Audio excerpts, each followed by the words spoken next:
Par contre, comment je vends la Tunisie, donc d'une manière dématérialisée, c'est ça qui va changer. Et ça a changé tout en gardant le même cadre légal. Donc je ne pense pas qu'on soit à la traîne.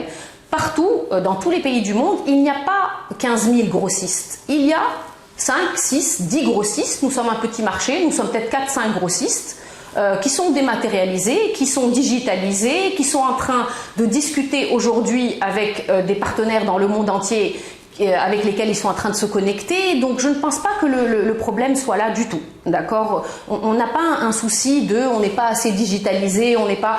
Les grossistes qui existent en Tunisie, qui sont des agences de voyage, qui sont des entités qui travaillent depuis des années, ont bien suivi le mouvement sans avoir besoin qu'on change la loi pour eux.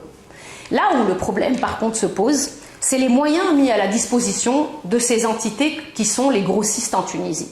D'accord ? Aujourd'hui, on ne reconnaît pas en Tunisie un statut de grossiste d'une agence de voyage. Donc, je vais vous donner l'impact de ça du côté incoming et outgoing. D'accord ? Du côté outgoing, moi, je passe par la voie légale pour obtenir des autorisations pour mes clients. J'ai un réseau de 200 agences de voyage qui travaillent. Aujourd'hui, on ne me donne pas plus d'autorisation à moi qu'une agence X parce qu'on ne reconnaît pas le statut de grossiste. Et pourtant, dans toutes les grandes destinations touristiques, il y a un grossiste et un détaillant. D'accord ? Tout ça, c'est en matière d'outgoing. En matière d'incoming, le problème qui se pose, c'est que nous découvrons de nouvelles contraintes que nous avons et nous n'avons pas d'outils mis à notre disposition pour faire face à ces contraintes. Je sais que tout le monde va me dire « Oh non, vous avez encore parlé de financement, etc. » Mais le nom, the name of the game, c'est avoir les moyens de pouvoir exercer son métier.